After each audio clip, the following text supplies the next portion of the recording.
होश में आते हुए राहुल ने धीरे धीरे अपनी आंखें खोली तो उसने देखा कि सामने रखा टेबल और कुर्सी सब उल्टे लटक रहे थे। ये देखकर राहुल हैरान था। अपना सर हिलाते हुए राहुल ने ऊपर देखा तो उसके पांव हवा में लटक रहे थे और तब राहुल को समझ में आया कि उसे हरि ने उल्टा टांगा हुआ था।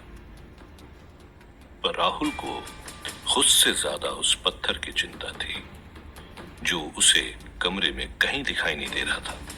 राहुल खुद को छुड़ाने के लिए छटपटा रहा था और तभी कमरे का दरवाजा खोल हरि अंदर आता है।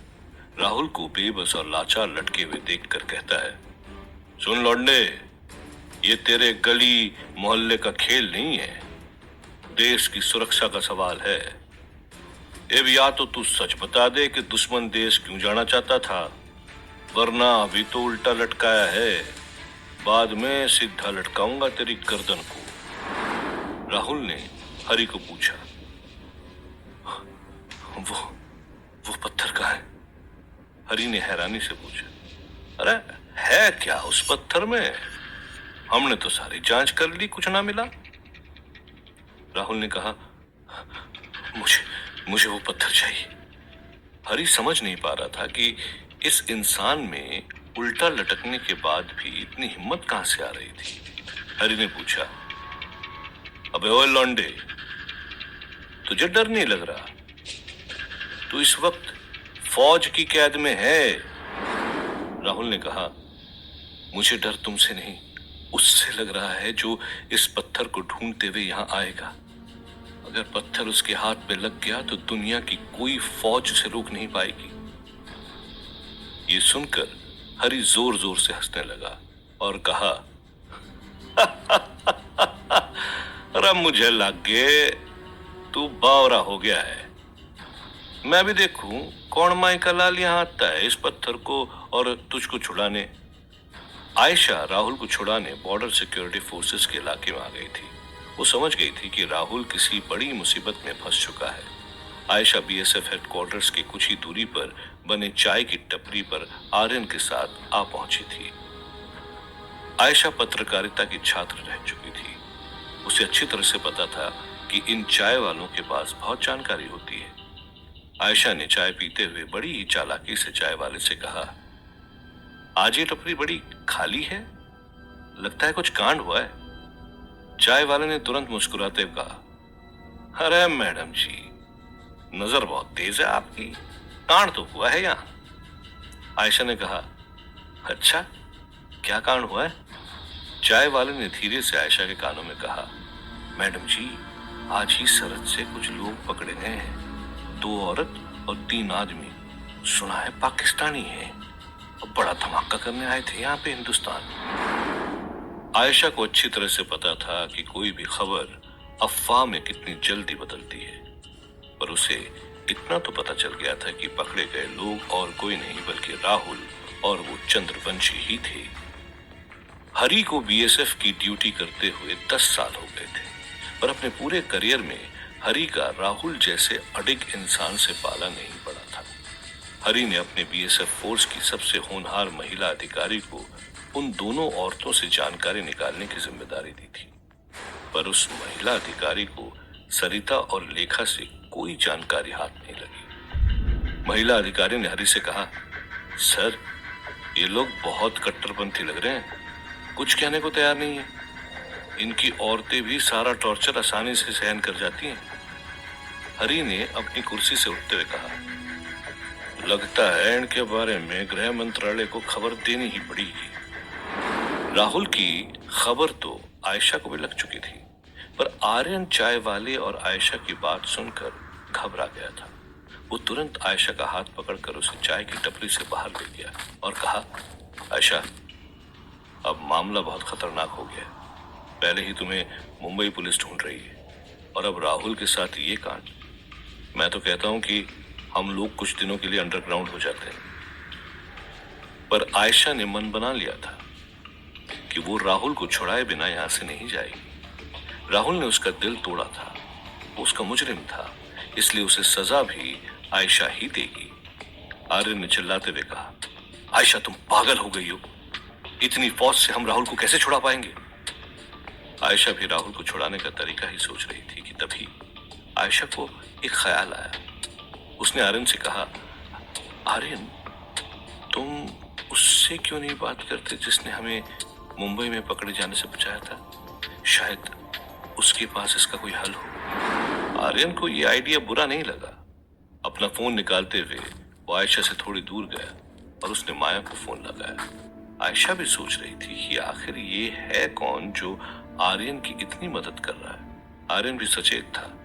वो आयशा को अपने मदद के बारे में कुछ बताना नहीं चाहता था। माया का फोन लगते ही आर्यन ने कहा, हेलो माया, एक छोटी सी मुसीबत आ गई। राहुल कमरे में अकेला अपने पांव में बंधी रस्सी को खोलने की कोशिश कर रहा था। तभी हरी के साथ दो और जवान आए, जिन्होंने तुरंत राहुल को उतार कर कुर्सी पर बिठा दिया और उसके हाथों में हथकड़ी लगा दी थी। हरी के चेहरे पर परेशानी साफ दिखाई दे रही थी। राहुल के ठीक सामने दो और कुर्सी रख दी गई थी। अचानक से राहुल के प्रति हरी का स्वभाव बदल गया था। राहुल ने पूछा, ये सब क्या हो रहा है? हरी ने राहुल को घूरते हुए कहा, तुझसे मिलने बड़े अफसर आए हैं केंद्र सरकार की तरफ से। राहुल ये सुनकर और भी चौंक गया था। इससे पहले वो और कुछ भी पूछ पाता, वहां तेजी से चलते हुए कदमों की आवाज सुनाई देने लगी। जैसे ही वो दो अधिकारी राहुल के कमरे में घुसे, राहुल उन्हें देखकर दंग रह गया। बीएसएफ के जवानों ने लेखा और सरिता को एक कमरे में बंद कर दिया था। लेखा ने सरिता से कहा, मां, मैं अपनी ताकत का इस्तेमाल करके यहां से भाग सकती हूँ। हमारे लिए मोहनजोदाड़ो पहुंचना बहुत जरूरी है। पर सरिता ने लेखा को समझाते हुए कहा, ये लोग सेना के जवान हैं। अगर हम यहां से भागे तो सरहद के उस पार भी हलचल मच जाएगी। हर कोई हमें ढूंढने लगेगा। ऐसे में ना तो हम मोहनजोदाड़ो पहुंच पाएंगे और ना ही उस पत्थर को नष्ट कर पाएंगे। लेखा के सब्र का बांध टूट रहा था। उसने सरिता से कहा, मैं कैसे चुप बैठ सकती हूँ? आपने देखा नहीं वो किस तरह से राहुल को पीट रहे थे? मन तो कर रहा था कि उसी वक्त उन्हें। सरिता ने लेखा की तरफ देखा और कहा, जानती हूं, ये तू नहीं, तेरे अंदर का अपने पति के प्रति की श्रद्धा और प्रेम बोल रहा है। लेखा कैसे अपनी मां को बताती कि ये शादी कोई प्रेम संबंध नहीं बल्कि एक समझौता है। लेखा के दिल में राहुल के प्रति सम्मान तो था ही, पर लेखा को डर भी था कि राहुल के लिए उसके दिल में बढ़ती हुई चिंता कहीं प्रेम का रूप न ले ले। केंद्र सरकार के दोनों अधिकारी राहुल के सामने खड़े थे और उनमें से एक को देखकर राहुल का दिल भी जोर जोर से धड़कने लगा था, क्योंकि सूट बूट में खड़े ये अधिकारी और कोई नहीं बल्कि आयशा और आर्यन ही थे। राहुल ने उन्हें देखकर कोई प्रतिक्रिया नहीं दी। आर्यन ने हरी से कहा, आपको थोड़ी देर बाहर जाना होगा, हमें इस कैदी से जरूरी बात करनी है। पर हरी ने बाहर जाने से इनकार करते हुए कहा, आप दोनों को जो भी बातें करनी है मेरे सामने कीजिए। आयशा ने चिल्लाते हुए कहा, हम यहाँ आपका ऑर्डर लेने नहीं बल्कि अपना ऑर्डर सुनाने आए हैं। ये अब हमारा मुजरिम है। अगर फिर भी आपको यहाँ बैठना है तो ठीक है, मैं अपनी रिपोर्ट में कह दूंगी कि हरि प्रताप सिंह ने हमारी कार्रवाई में अड़चन डालने की कोशिश की। आयशा का ये रौद्र रूप देखकर राहुल भी चौंक गया था, पर तभी राहुल की नजर आयशा के हाथों पर पड़ी जो कांप रहे थे। हरि भी चुपचाप सोच रहा था और फिर उसने आयशा से कहा, आई एम सॉरी मैडम, आप लोग पूछताछ कीजिए, मैं बाहर इंतजार करता हूं। हरि के बाहर जाते ही आर्यन ने गेट अंदर से लॉक किया। राहुल ने चौंकते हुए कहा, आयशा, तुम यहां? पर आयशा ने राहुल के सवाल का जवाब दिए बिना उसे जोर का चांटा जड़ दिया। राहुल स्तब्ध था। आयशा ने कुर्सी पर बैठते हुए कहा, चुप, बिल्कुल चुप। तुम्हारे मुंह से एक शब्द नहीं सुनना है मुझे। जब मुंह खोलते हो झूठ ही बोलते हो। राहुल ने कहा, आयशा मेरी बात सुनो। आयशा ने राहुल को एक और जोर का चांटा जड़ दिया और कहा, मैंने कहा ना मुंह मत खोलो। अगर यहां से निकलना है तो आर्यन जो कह रहा है वो सुनो।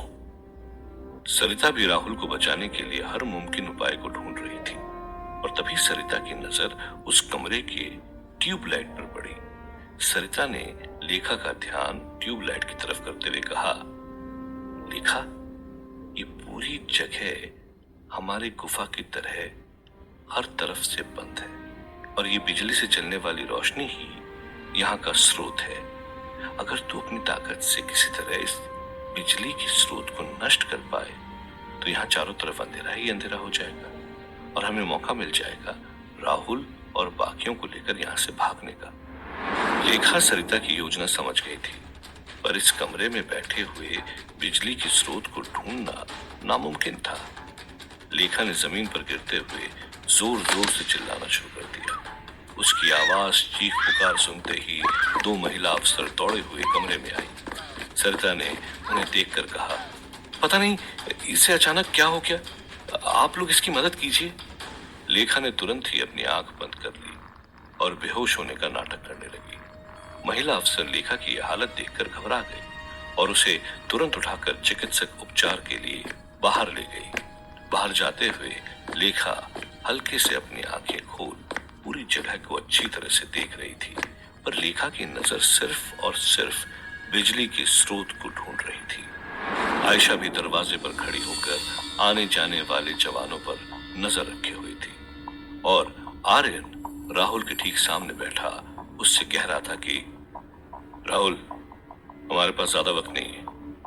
तुम्हें यहां से दिल्ली ले जाने के नकली कागजात बनवा लिए हैं। बस अब तुम चुपचाप रहना, बाकी सब हम दोनों संभाल लेंगे। राहुल जानता था कि आयशा की इतनी बड़ी पहुंच नहीं थी कि वो केंद्र सरकार की अधिकारी बनकर आ सके, और रही आर्यन की बात, वो तो बस एक पुरातत्व विशेषज्ञ था।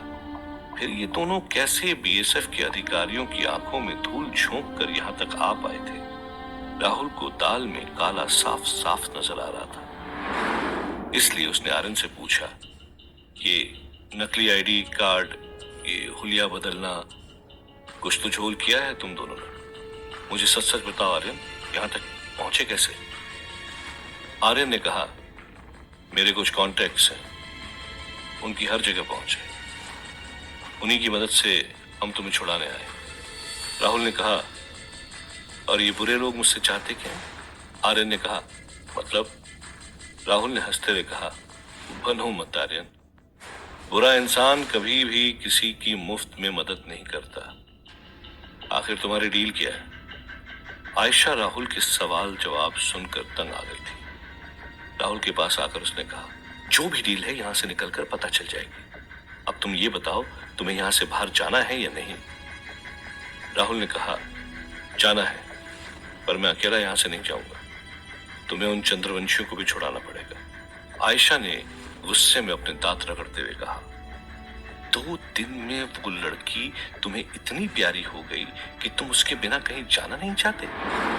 राहुल जानता था आयशा को उसकी बातों से कितना दर्द हो रहा है, पर राहुल को पत्थर नष्ट करने के लिए सरिता और लेखा की हर हाल में जरूरत थी। राहुल ने आयशा से बस इतना कहा, तुम्हें जो सोचना है सोचो आयशा, मैं बहस नहीं करूंगा, बस इतना जान लो, मैं उन लोगों के बिना यहां से नहीं जाऊंगा। आयशा ने गुस्से में चिल्लाते हुए कहा, तो ठीक है, सड़ो यहां। आर्यन के लिए आयशा और राहुल के बीच ये तनातनी मुसीबत खड़ी कर रही थी।